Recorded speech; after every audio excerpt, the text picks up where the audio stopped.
Ang pananampalataya ay bunga ng pakikinig, at ang pakikinig naman ay bunga ng pangangaral tungkol kay Hesukristo.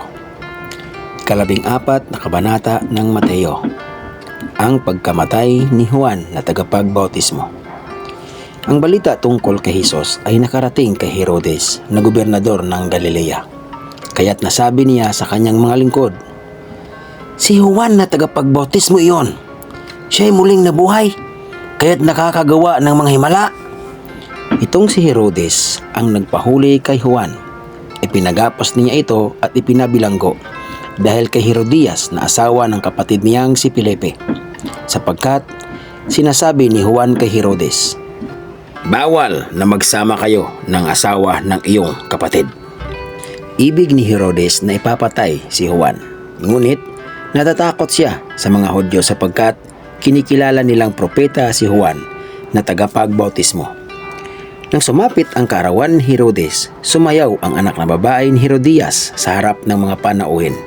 Labis na nasiyahan si Herodes, kaya't sumumpa siyang ibibigay sa dalaga ang anumang hingin nito. Sa udyok ng kanyang ina, sinabi ng dalaga sa hari, "Ibigay po ninyo sa akin ngayon din sa isang pinggan ang ulo ni Juan na tagapagbautismo." Nalungkot ang hari, ngunit dahil sa kanyang pangakong narinig ng mga panauhin, iniutos niya na ibigay sa dalaga ang hinihingi nito. Kaya't pinapugutan niya si Juan sa bilangguan. Inilagay ang ulo sa isang pinggan at ibinigay ito sa dalaga. Dinala naman ito ng dalaga sa kanyang ina. Dumating ang mga alagad ni Juan, kinuha ang kanyang bangkay at inilibing. Pagkatapos, ibinalita nila kay Hesus ang nangyari.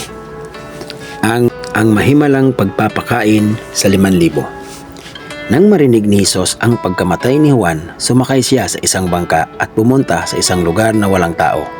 Ngunit nang mabalitaan naman iyon ng mga tao, sila'y naglakad papalabas sa kanilang bayan at sinundan si Hesus.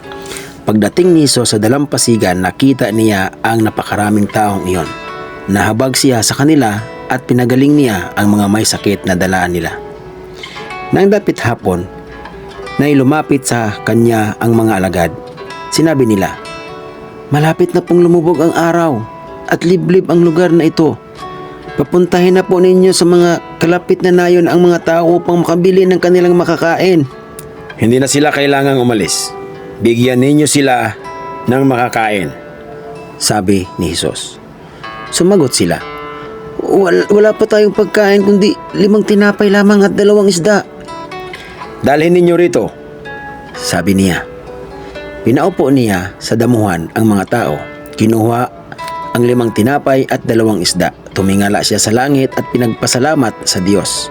Pinagati-hati niya ang mga tinapay at iniutos sa mga alagad na ipamahagi iyon sa mga tao. Nakakain at nabusog ang lahat.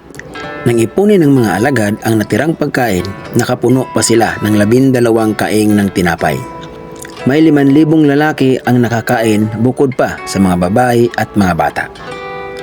Lumakad si Hesus sa ibabaw ng tubig. Agad pinasakay ni Hesus sa bangka ang mga alagad at pinauna sa kabilang ibayo. Samantala, pinauwi naman niya ang mga tao. Matapos niyang paalisin ang mga tao, mag-isa siyang umakyat sa bundok upang manalangin. Nag-iisa siyang inabutan doon ng gabi. Samantala, ang bangka ay nasa laot na, ngunit sinasalpok ito ng mga alon dahil sa pasalungat ito sa hangin. Nang madaling araw na ay sumunod sa kanila si Hesus na naglalakad sa ibabaw ng tubig. Kinalabutan sa takot ang mga alagad nang makita nila may lumalakad sa ibabaw ng tubig. "Multo!" sigaw nila. Ngunit nagsalita agad si Hesus at sinabi sa kanila, "Huwag kayong matakot! Ako ito!" Sinabi ni Pedro, "Panginoon, kung talagang ikaw nga iyan, papuntahin mo ako diyan sa kinaroroonan mo sa ibabaw ng tubig." Sumagot siya, "Halika!" Mula sa bangkay, lumakad si Pedro sa ibabaw ng tubig papunta kay Hesus. Ngunit nang mapansin niya na malakas ang hangin, siya'y natakot at nagsimulang lumubog. Panginoon, sagipin po ninyo ako!" sigaw niya. Agad siyang hinawakan ni Hesus. "Bakit ka nag-alinlangan? Napakaliit ng iyong pananampalataya." sabi niya kay Pedro. Pagkasakay nila sa bangka, tumigil ang hangin at sinamba siya ng mga nasa bangka. Tunay nga pong kayo ang anak ng Diyos, Sabi nila. Pinagaling ni Hesus ang mga may sakit sa Genesaret. Tumawid sila ng lawa at dumating sila sa baybayin ng Genesaret. Si Hesus ay nakilala ng mga taga roon at agad nilang ipinamalita ang kanyang pagdating. Kaya tinala ng mga tao ang lahat ng may sakit sa buong lupaing iyon. Hiniling nila kay Hesus na mahawakan man lamang ng mga may sakit ang laylayan ng kanyang damit at ang lahat ng gumawa nito ay nagsigaling.